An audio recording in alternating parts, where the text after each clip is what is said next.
¡Conviva Tijuana!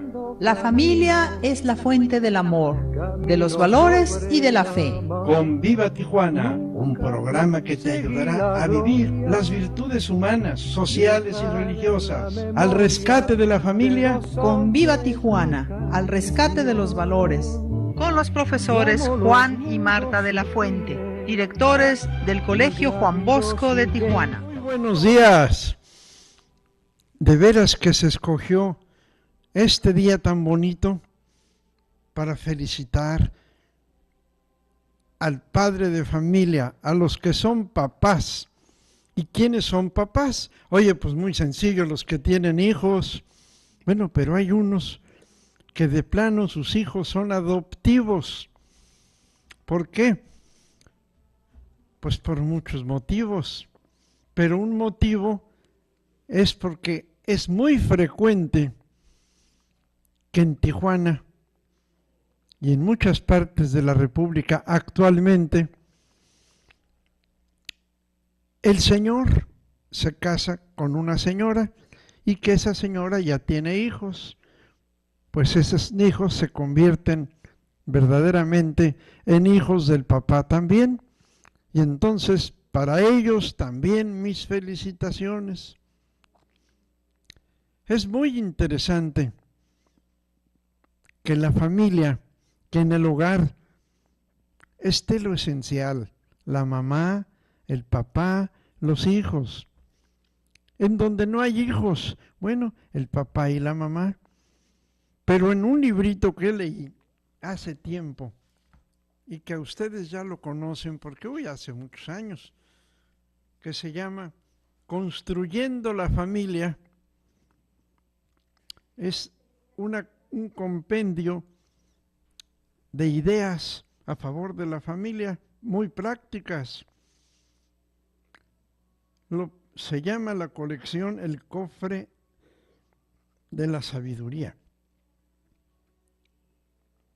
Las mejores semillas. Y resulta con que esto está compilado por un señor llamado Juan Canal, y son de Colombia. Y resulta que aquí lo más interesante es que dice, no se puede hablar del padre sin hablar de la mamá. No se puede hablar de la mamá y del padre sin hablar de los hijos. Es un triángulo. Es una realidad de veras trinitaria, porque están tan relacionados unos con otros que hablando del padre hablamos de toda la familia. Pues muchas felicidades a los papás. Y al decir papás digo a toda la familia. Pero la familia es una obra, un trabajo de los tres elementos. Por eso este librito se llama Construyendo la Familia. No se puede hablar solamente de hacer el esfuerzo de ser papá. Se tiene que hacer el esfuerzo de formar una familia. La familia es la esencia de la sociedad. El centro de la red que hay en la sociedad debe ser la familia. Una familia sin padre, una familia sin mamá, una familia que no tenga los elementos necesarios, pues es trabajosa. Pero en fin, hacemos el esfuerzo por construir una familia. Y las felicitaciones van para todos. Hemos estado estudiando y viendo por qué actualmente nos hace falta el elemento en la familia, el elemento que es el papá. Antiguamente era muy simple.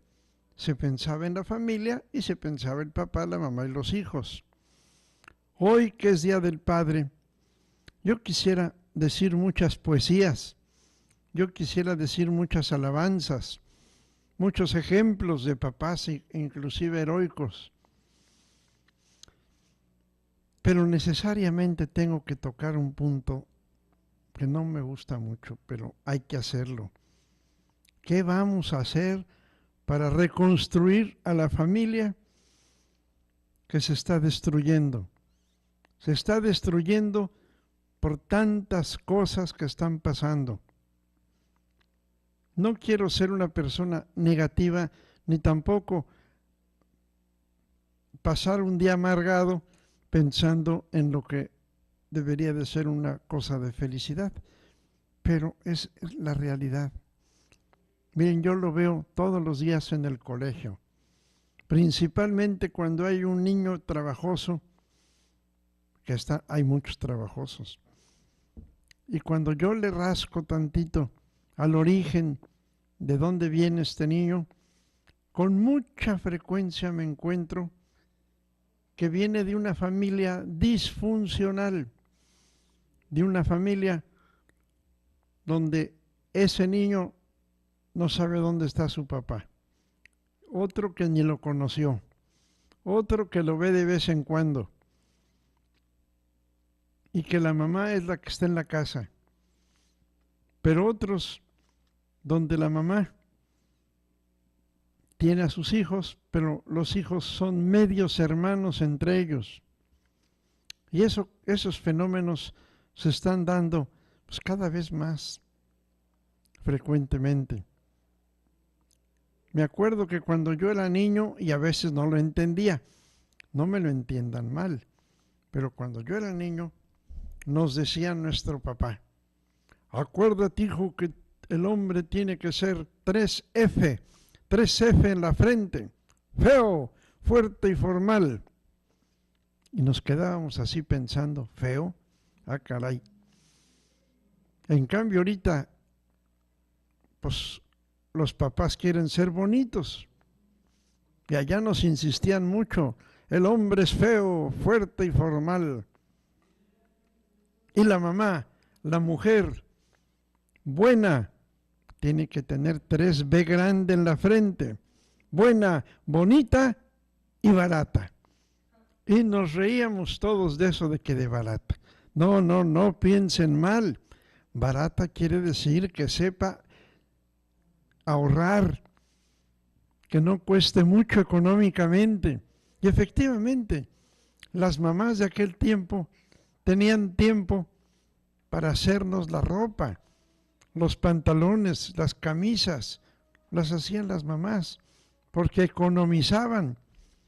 Pero para esto, pues ellas sabían coser, para esto ellas tenían tiempo de estar dentro de su casa trabajando en la familia. Y entonces ahora sí, feo, fuerte y formal, por un lado, y por otro lado, buena, bonita y barata. Hoy ese esquema ya casi no existe. A lo mejor existe en los pueblitos del campo, pero en las ciudades en general, la mamá ya se salió de la casa y se puso a trabajar para mejorar la economía de la casa. ¿Pero a cambio de qué? A cambio de que ese hogar se queda vacío. A cambio de que estos niños, los veo con frecuencia, terminan la escuela de las 7 de la mañana o 7:30 a las 2 de la tarde y de ahí los llevan a una guardería y se la pasan en la guardería hasta las 6 de la tarde más o menos. Entonces, esos niños pues son hijos de la guardería, escuela, guardería. Efectivamente, la mamá va a trabajar muchas veces porque es necesario, muchas veces porque le gusta, porque se quiere realizar como mujer. Pues las dos cosas son válidas. Nada más que a veces pensamos, ¿a cambio de qué? Yo tengo un caso en donde en la mañana se va el niño a la escuela y es un colegio de paga. Después de ahí, el niño se va a la guardería, que también es de paga. y la señora recibe un sueldo porque trabaja, pero se le va en pagar la colegiatura, se le va en pagar la guardería, y entonces le queda muy poquito de utilidad. Y dice uno, bueno, ¿vale la pena sacrificar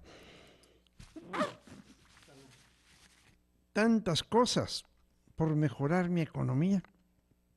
Pero en muchos casos sí es necesario. Entonces ella tiene que hacer malabarismos para poder atender los dos papeles, el papel económico y el papel de mamá. Gracias, gracias. Pero en fin, estos son los tiempos de hoy. Yo me he puesto a pensar, ¿qué podemos hacer para mejorar, para reconstruir la familia, esa realidad que se llama familia? Y entonces creo que si uno se dedica a una cosa y otros a otra, pues me es más fácil ponerme a pensar, vamos preparando padres de familia. Por eso es que yo les hablaba la vez pasada de lo que es la escuela para padres. Vamos preparando a los hijos para que sean papás. Y el camino más importante de prepararlos, pues es que sean hombres de a de veras, que sean hombres que cumplan con lo que es ser humano. Y cuando un muchacho aprende a ser humano, obviamente que ya por inercia va a estar preparado para ser papá. Hablábamos el otro día de esas 4 etapas de la educación. Decíamos, la primera etapa es domesticar. Claro que a los chiquitos que nacen totalmente egoístas, todo lo quieren para sí mismos, casi la primera palabra que aprenden después de decir papá y mamá, aprenden a decir es mío, es mío. ¿Por qué? Porque ellos defienden sus cositas. Ellos nacen con una tendencia al egoísmo muy fuerte. Ellos están en el centro de todo. Y van pasando los tiempos y los vamos haciendo que sepan dar a los demás, que sepan convivir, que se vayan domesticando, como dice la palabra, doméstico. Doméstico viene de la palabra domus, que significa casa, familia, hogar. Entonces, la primera etapa es la domesticación. Se oye feo, parece que estoy hablando de los animalitos, pero no se preocupen. Esa es la primera acción. El primer objetivo que tenemos es que aprendan a estar en la familia, que aprendan a convivir. La segunda etapa es que aprendan a hacer cosas. Es la etapa del amaestramiento. Vamos a aprender, vamos a capacitarnos para ganarnos la vida, para ver qué hacemos. Los animalitos también. Hay unos animalitos que no se pueden domesticar. No se puede ni domesticar ni amaestrar menos. ¿Quién va a andar amaestrando moscas? No se puede amaestrar, por ejemplo, cocodrilos. Yo no he visto en ningún circo que estén los cocodrilos como la foca, que juega con la pelota, que hace gracias, que hace monerías. Sobre todo los changuitos, sobre todo los perritos. Hay muchos animales que son capaces de ¿qué? De domesticarse y luego de amaestrarse.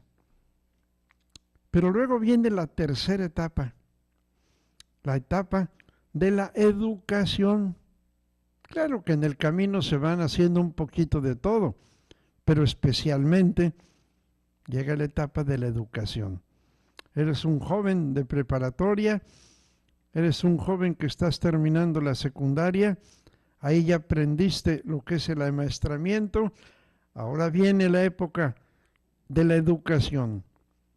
Y la educación significa que te salga de acá adentro, que digas, yo no voy a hacer esto porque está mal. Eso es lo que yo tengo que hacer, eso es lo bueno. Y tú escoges, te están educando a la libertad, pero a la libertad de saberla usar, no a la libertad de saber lo que se te da la gana, sino la libertad del ser humano que dice, yo debo hacer esto no lo debo hacer. Y así se van formando los principios que cada quien tiene. Educarse sin principios, pues no es educar la libertad. Y luego viene la cuarta. La cuarta es la perfección. La cuarta es el arte. Ya estás educado, ya estás un poquito amaestrado para ganarte la vida, ya pasaste por el aspecto de la domesticación. Ahora viene la última, el arte. ¿Por qué lo haces? Porque me encanta, porque me gusta. Prefiero hacer esto que estoy haciendo, a veces hasta comer, a veces hasta dormir. Y oyes la voz de tu esposa. ¡Hey, ya vete a comer, vente a dormir, deja eso ya! ¿Por qué? Porque está tan embebido dentro de lo que está haciendo, porque es su vida, es lo que más le gusta. Sí, pero el automóvil también necesita gasolina y también necesita convivir y también necesita muchas cosas. Entonces la última etapa es el gusto por lo que estás haciendo, el arte por hacer las cosas bien y mejor. Esa es la tarea que tiene un papá. El papá tiene que ir moldeando esa familia, junto con su esposa, junto con su brazo derecho, iba yo a decir su media manzana, su media naranja, pero pues así es. Pero cuando uno anda por un lado y otro anda por otro, pues no pueden caminar las cosas así. Yo felicito mucho a los que son papás, porque son papás biológicos por naturaleza o por adopción. Pero también les pido a todos, vamos formando, vamos reconstruyendo a la familia. Es necesario. Miren cuántos males tenemos actualmente. ¿Dónde están los valores? Pero cuando uno dice valores, piensa uno en las nubes, piensa uno en los conceptos, que si la justicia, que si esto, que si lo otro. Espérate, yo no hablo de los valores que están en los libros. Hablo, como siempre, de los valores que están en la vida, los hábitos, las buenas costumbres. ¿Qué es lo que necesita una sociedad? Pues precisamente valores, pero en ese sentido de actuaciones, en el sentido de actuar. Y para eso papá y mamá son los maestros magníficos por naturaleza. El papá, que lo felicito hoy por los esfuerzos que hace, por los esfuerzos de traer a su casa el pan, el alimento, la ropa, la escuela, la salud, tantas cosas que el papá natural trabaja para traer a su casa. Y cuando la mamá participa de esa parte del papá, pues muchas felicidades. Nada más no se nos olvide que también está el hecho del buen ejemplo. El buen ejemplo, porque los hijos van aprendiendo más por imitación que por lo que les decimos. La imitación es algo grandioso.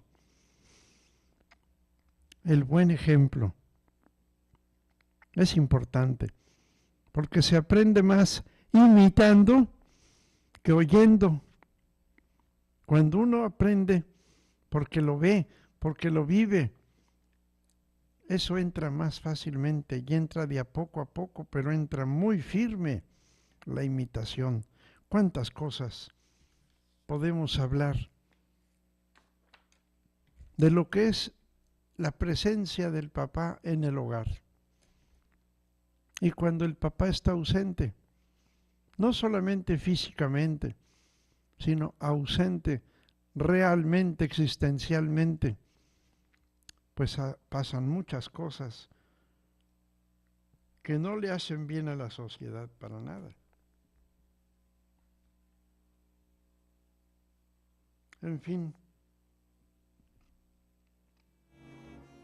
debemos formar hombres del mañana, mujeres del mañana. ¿Cómo? Con una familia que se esfuerza porque sus hijos, porque todos convivamos y tengamos todo lo que es necesario. Y la familia es el centro de la sociedad. La familia es el lugar del refugio. Por eso el otro nombre de la familia es el hogar. Ya saben que hogar viene de la palabra horno, porque quiere decir que calienta, que tiene fuego, que te defiende, que te cubre, que te protege. Y un personaje importantísimo de la familia es precisamente el papá.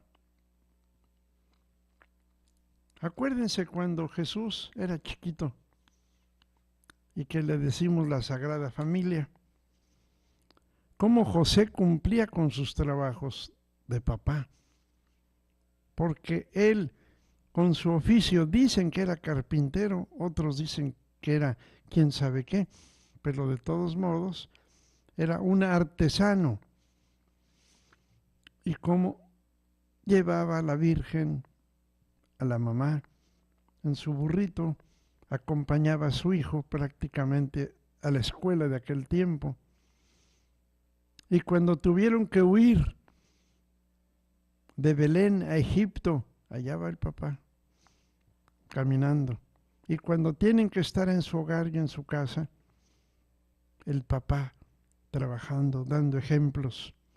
De veras que la figura de José, que no está muy subrayada en los recuerdos del Evangelio, pero hay rasgos pequeños que nos hablan de todo un personaje. El padre de Jesús, el papá en la Sagrada Familia. Y si seguimos subiendo un poquitito las reflexiones y las categorías, vamos a felicitar a un gran papá, al gran papá que se llama Dios Padre. Nos da vida, nos da sustento, nos mandó a su Hijo para lograr que entendamos lo que es el ser humano, para salvarnos de qué, pues de lo negativo, de lo que no hay que hacer. Nos manda a su Hijo como ejemplo de la bondad, ejemplo de los valores. Y sobre todo, el ejemplo, muy importante, el ejemplo de ser el centro, el proveedor, no solamente de lo económico, sino del afecto. Qué hermosa una familia cuando llega el momento de la mediodía o de la tarde, en que ya va a venir tu papá, y entonces preparan la merienda o preparan la cena, o lo que sea necesario, porque algunos comen al mediodía, pero otros tienen que esperarse hasta la tarde. Y luego los hijos están muy contentos esperando la llegada del papá. Y evitando aquellas malas costumbres de algunas mamás que cuando les dan lata a los hijos, luego dicen, ahora verás cuando venga tu papá, ahora verás. Y entonces ese pobre niño crece con la idea de que el papá es el justiciero. Pues no que es un monstruo, pero sí es un justiciero y le tienen miedo y no quieren que llegue. Tantas veces le han dicho, en sus travesuras. Vas a ver cuando venga tu padre. Pues pobrecito, lo acomplejamos, pero también le hacemos una imagen al papá como que no aguanta. En cambio, ahí viene su papá, qué bueno que viene su papá. Ahora le hice estas quesadillas. Ahora vamos a tomar estas galletitas. Ahora vamos a tomar estos frijoles refritos porque se los hice para que tu papá, que viene cansado, que viene con hambre. Y entonces los niños alrededor del papá, papá, ¿cómo te fue? Platícanos. Y el papá les platica algo del día. Y hay veces que no les platica lo que sucedió. Hay veces que el papá lo inventa, pero para dar un buen consejo, para dar una imagen bonita, o para contarles un chiste, y para pasarse un rato comiendo, pero con buen humor. ¿Y cuántas veces al niño se le van los ojos por lo que está comiendo su papá? Y el papá se da cuenta y le dice, ¿quieres un poquito? Toma. Y estos son los rasgos, cómo se va formando la relación hijo-papá. Hasta los animalitos, vean ustedes a las gallinas, vean ustedes a los pajaritos, cómo está la mamá compartiendo lo que está comiendo con sus pollitos. Y hasta las gallinas, los que ya saben de gallinas, porque ya ahora ya casi nadie sabe de eso. Pero ojalá las vieran como las aves en general. Cuando les están comiendo algo, hacen un ruidito especial para llamar a los niños, a los bebés de la gallina o del pato o del ganso o del ave, del pajarito. Hacen un ruido especial para invitarlos a comer. Y ellos hacen que comen, pero se lo dejan principalmente a sus polluelos. En el hogar, el momento de la cena, ya no voy a decir de la comida, porque ahora es más importante la cena. El momento de la cena, qué hermoso está un papá en medio de sus hijos, de la edad que sean. Están comiendo, están platicándose sus experiencias, están oyendo lo que le están diciendo, pero ya no es cosa de que el papá está leyendo su periódico y que cada hijo tiene una tablet o tiene un aparatito y cada quien está picándole. Están sentados físicamente, materialmente, pero sus mentes, sus imaginaciones están muy lejos. Antiguamente todo esto no existía. Entonces podemos decir que todo esto no ha colaborado para formar familias. Y en el centro de la familia está el papá. Pero el papá es como un capitán del barco. El papá tiene que decirle al timonel, ya, ¿en qué dirección? No, cámbiale, por aquí no, por acá, un poco más de grados para allá y menos para acá. Ya iba guiando a la familia, en colaboración de su compañera. Hay veces que la que marca la ruta es la mamá porque es la que dice por dónde, por qué, porque ya se dio cuenta. Entonces entre los dos forman el hogar, forman la familia, van creciendo los hijos. Entonces sí estás formando hijos de a de veras. ¿Por qué? Porque tú eres un padre y una madre de a de veras. No solamente nos reunimos para comer, nos reunimos para convivir, para platicar, para hacer ejemplo. Y en donde el hogar, antes de comenzar sus alimentos, levanta los ojos al cielo y dice, Padre eterno, gracias. Gracias por estos alimentos.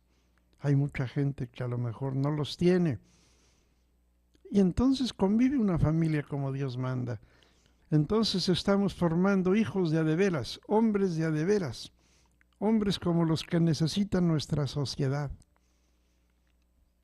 Y no al revés, que cada vez se va disgregando más el hogar.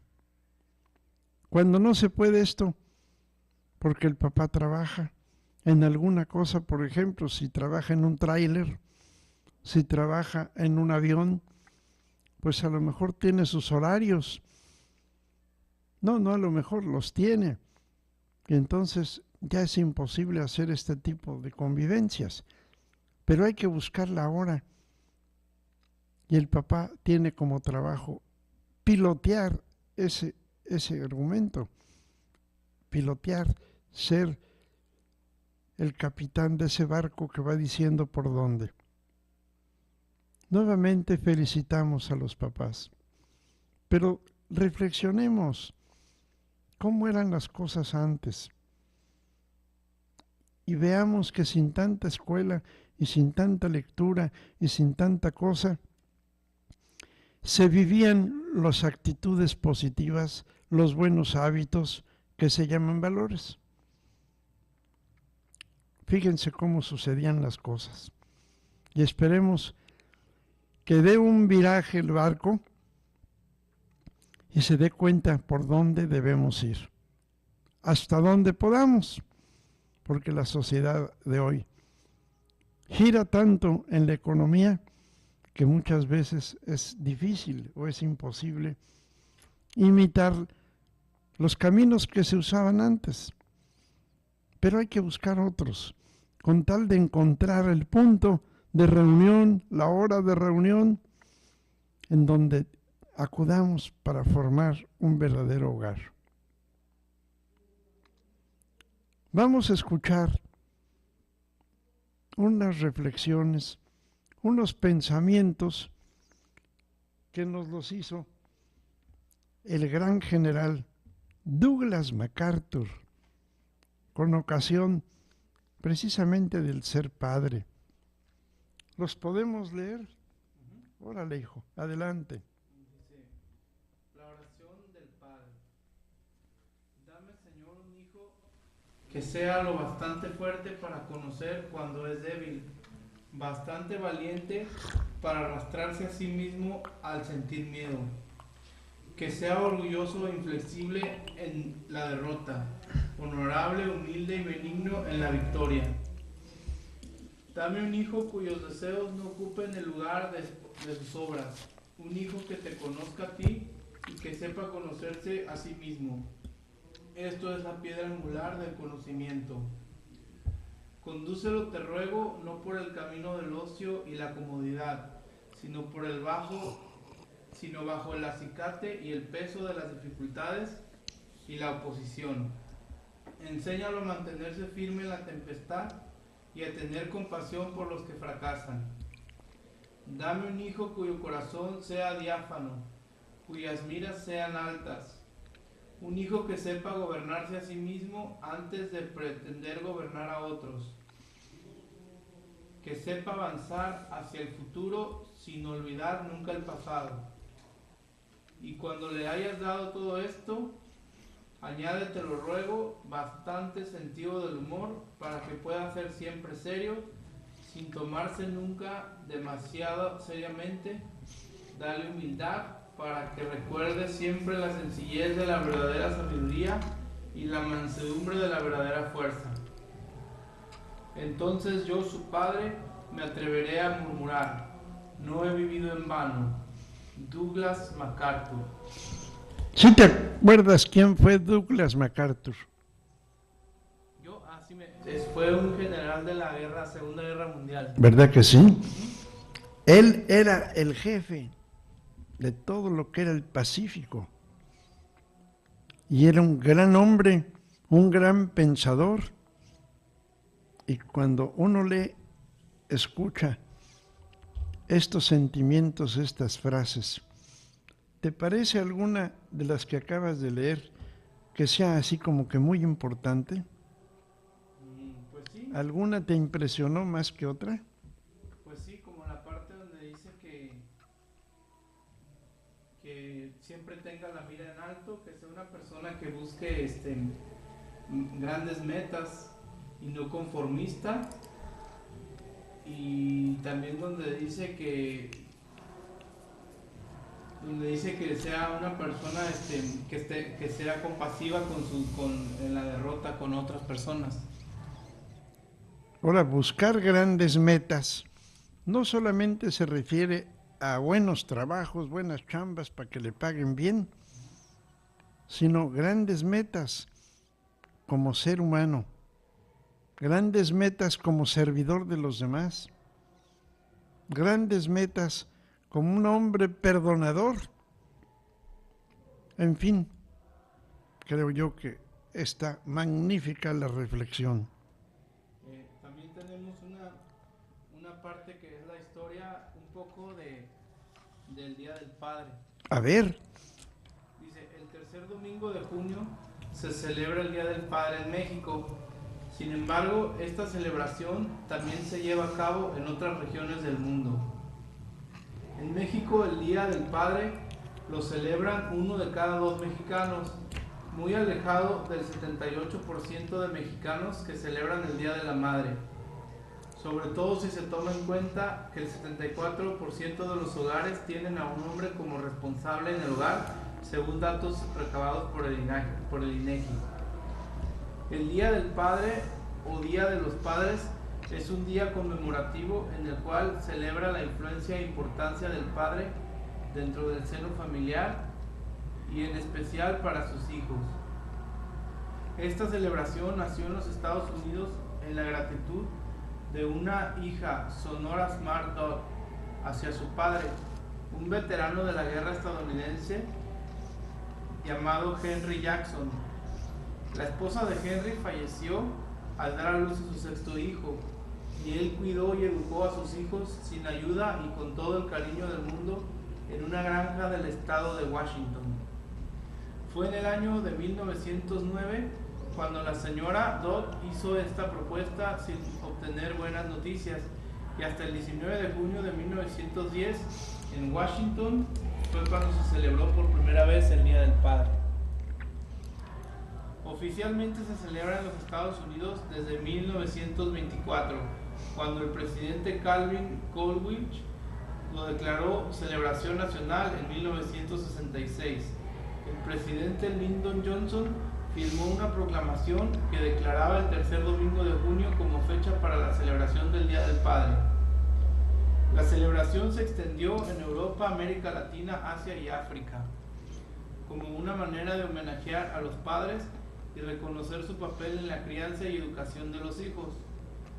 La celebración del Día del Padre es ocasión propicia para reforzar los valores y conductas de paternidad responsable y expresarles nuestro agradecimiento por su amor y esfuerzo para el bienestar de su familia. Es también un complemento muy importante que se une a otras 2 celebraciones especiales, el Día de la Madre y el Día del Niño. En algunas civilizaciones donde el rol de la mujer es muy discriminado, prácticamente la conformación de los jóvenes es reflejo de las actitudes y actividades compartidas con los padres, o siguiendo sus ejemplos sobre el trato que perciben hacia las mujeres de su casa y fuera del seno materno. No obstante, los roles paternos en algunos países han ido cambiando poco a poco, dadas las circunstancias de la sociedad. Aunque vivimos cada vez más difícil y acelerada, por otra parte, en algunas culturas autóctonas es más fuerte el rol de los padres en el aprendizaje de los hijos, pues les enseñan a realizar sus actividades de caza, pesca, recolección y construcción de sus viviendas. También es importante señalar que en los hogares donde no existe una figura materna, los padres han tenido que asumir ambos roles por circunstancias de la vida que les han dado hecho hacerse responsables tanto de proveer a sus familias como de encargarse de la crianza y aprendizaje formativo. Bueno, pues entonces, después de decir muchas felicidades nuevamente a los papás, para que te respete un hijo y te quiera, gánatelo. Gánate el respeto y el amor. Eso no se da nada más gratis. No le dejes todo a tu esposa, y ella que también le deje el lugar a su esposo, porque muchas veces la mamá abarca todo y quiere abarcar todo y ya no le deja ningún lugarcito. Es como el capitán del barco, que ya no lo dejan que dirija el barco, lo hacen a un lado. No te dejes, gana tu lugar, gana el respeto, gana el amor. ¿Cómo? Con los hechos. Los hechos son la parte más importante.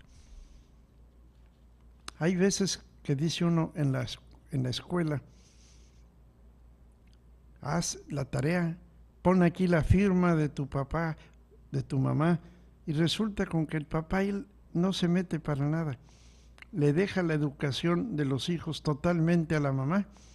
Bueno, pues también él está actuando de tal manera que pierde su lugar. También él que se lo gane. No, espérate, a mí me toca hacer esto. A ti te toca esto, pero a mí me toca esto otro. Y no por comodidad que le dejemos a la mujer que haga también dentro del hogar el papel de hombre y mujer. No, no puede ser. También dentro del hogar existe una actividad. Tiene que haber una tarea que es propia del papá y una tarea propia de la mamá. En la medida en que puedas, no dejes que te ganen esa tarea. Hazla en la educación de tus hijos. Bueno, pues siguiendo con nuestra novela, yo la veo como una novela de plano maravillosa, que se llaman Los Hechos de los Apóstoles. Me ha dado mucho gusto que llegó el momento en que saboreo tanto los Hechos de los Apóstoles que se me hacen como una novela, porque cuando leo me imagino qué está pasando.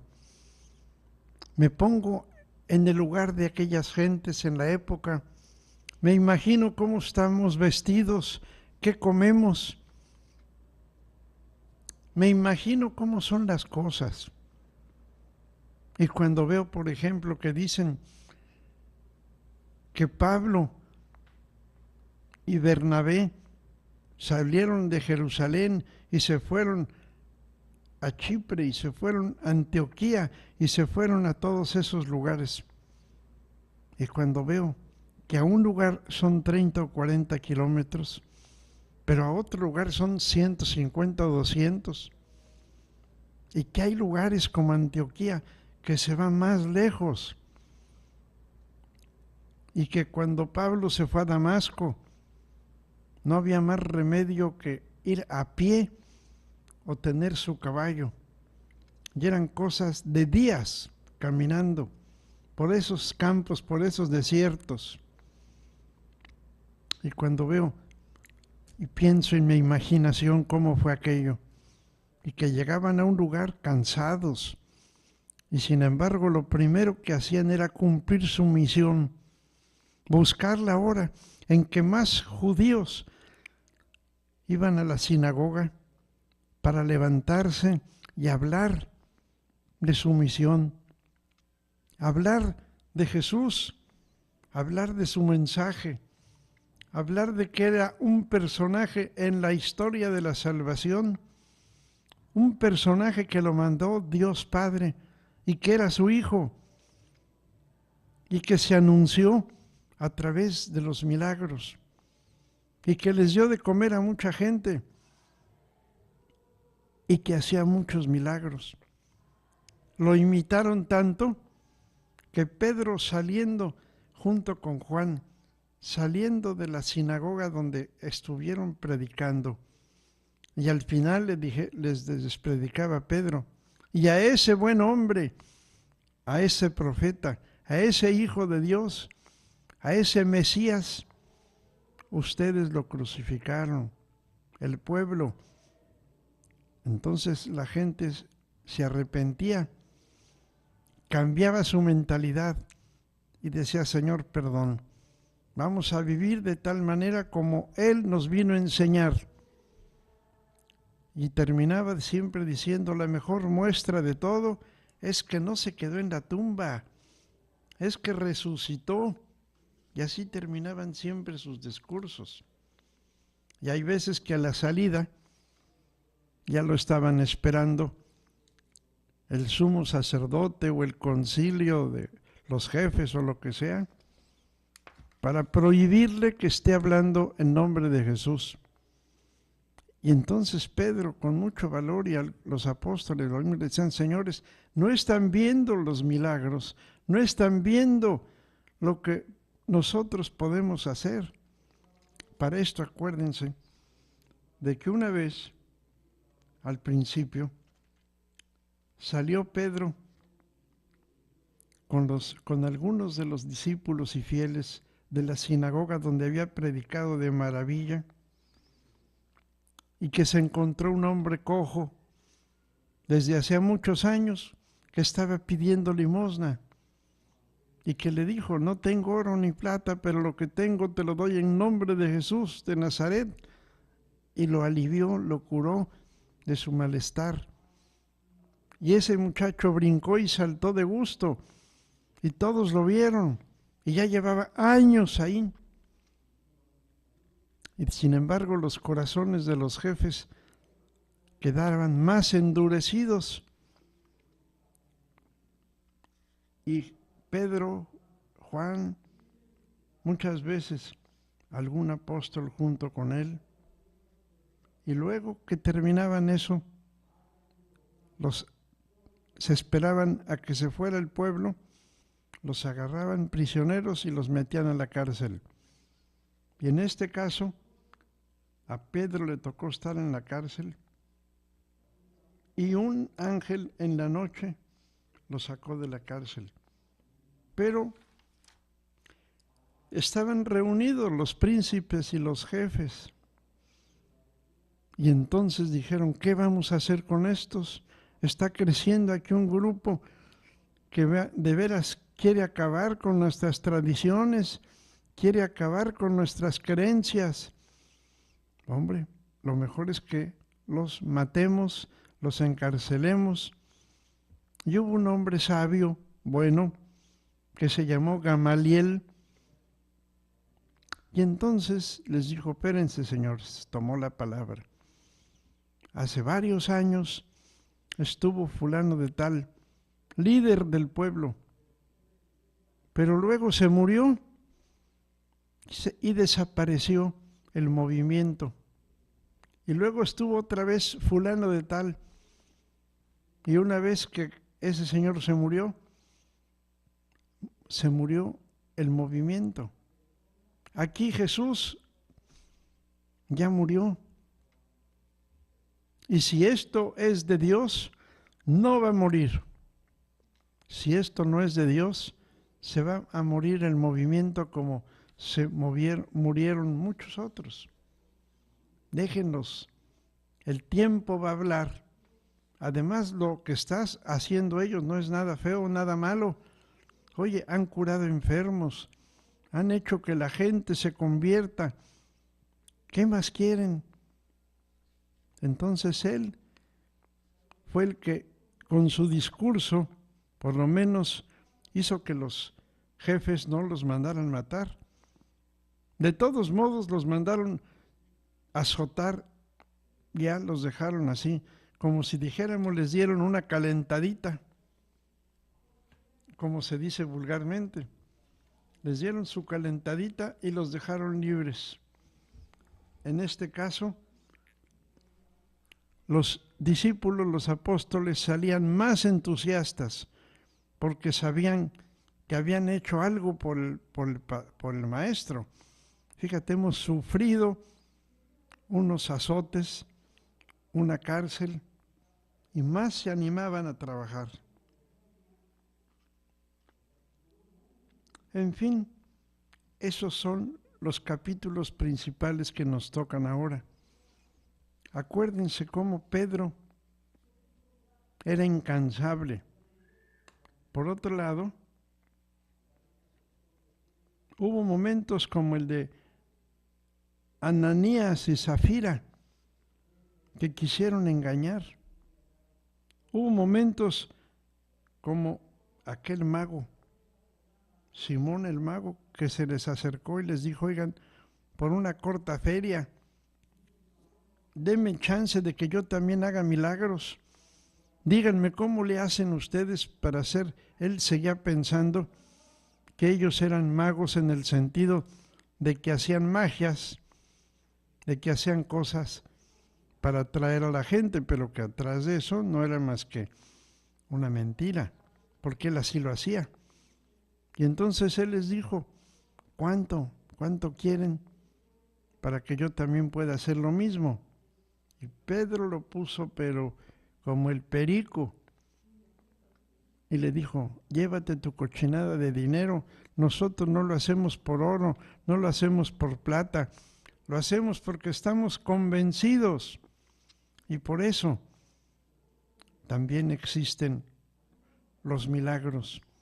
Y la gente se daba cuenta que donde iba Pedro había curaciones y sacaban a sus enfermos en camillas o en sillas o como podían, los sacaban a la puerta de su casa para que cuando pasaran Pedro y algunos de los discípulos, simplemente con la sombra que hacía Pedro al caminar, se curaban. Y ellos se dieron cuenta, cada vez que había una curación, que más los mandaba el Espíritu Santo, que más los mandaba Jesús a seguir predicando la buena nueva.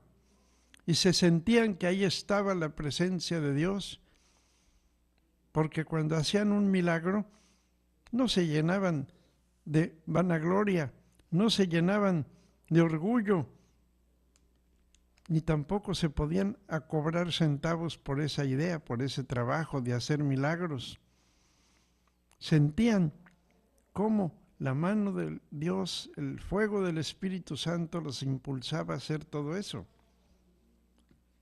Y resulta que en esos principios se dieron cuenta que ellos no podían con todo el paquete, ya era mucha gente. Y venían de otros pueblos a Jerusalén, y venían de otros pueblos, y más se llenaba el montón de convertidos, de gente cristiana. Y entonces se reunieron y decidieron escoger a 7 ayudantes que les llamaron los 7 diáconos. No sé si se acuerdan de ellos, pero les voy a dar los nombres para que nos acordemos. Esteban, Felipe, Prócoro, yo no sabía que se llamaba Prócoro, uno de los diáconos, Nicanor, Timón, Parmenas o Pármenas, y otro que se llamaba Nicolás. Esos fueron los 7 que fueron escogidos para ser diáconos. Esteban, Felipe, Prócoro, Nicanor, Timón, Parmenas y Nicolás. Y el primero, que fue Esteban, estaba muy animoso, predicando y haciendo una historia. Cuando se le dejaron venir los sacerdotes del templo y le prohibieron que predicara y le echaban muchas preguntas y podía con todos. Entonces lo agarraron, se lo llevaron a la salida del pueblo y ahí lo apedrearon. Y había un muchacho que estaba ahí viendo todo eso y echando porras para que lo apedrearan más sabroso. Ese muchacho después fue San Pablo, pero en ese momento no comprendía nada más que el ambiente, la bulla de echar piedras. Y lo apedrearon. Y antes de que expirara, él dijo una frase muy interesante: Señor, no les tomes a mal lo que están haciendo ahorita. Y así como Jesús murió perdonando a los que lo crucificaron, así murió Esteban, perdonando a los que lo estaban apedreando. Y con eso, pues el protomártir, proto quiere decir el primero, el protomártir, Esteban, que era diácono, muere como testimonio de su creencia, como su testimonio de su adoración, de su afecto hacia el mensaje de Jesús. Estos son los últimos capítulos que vamos viendo en esa gran novela, que así le llamo yo, que son los Hechos de los Apóstoles, donde vamos conociendo lo que pasó, donde vamos conociendo cómo nació, cuál fue el origen de nuestro cristianismo, el origen de nuestra fe en Jesús que es el Hijo de Dios, que resucita, que es el Mesías, que vino a salvarnos. ¿No le hace que nos cueste un poco de trabajo la tarea de leer los Hechos de los Apóstoles? Yo les vengo haciendo un resumencito cada semana. Miren, de los 28 capítulos, ya llevamos 8 con esto. Así que entonces, poquito a poco, vamos a ir aprendiendo lo que sucedió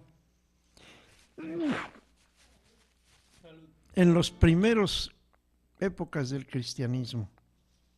Pues un saludo, y casi como decimos ¡Viva México!, así también decimos ¡Vivan los papás! Los papás de a de veras. Los papás de a de veras son los que están al frente del hogar, los que dan ejemplo. No siempre es el papá biológico, pero vamos haciendo que la figura del papá sea el mejor maestro, que sea lo mejor que tenemos para que seamos unos mexicanos verdaderos. Felicidades, papás. Hoy hasta aquí ha llegado nuestro programa. Recuerda, haz el bien y hazlo bien.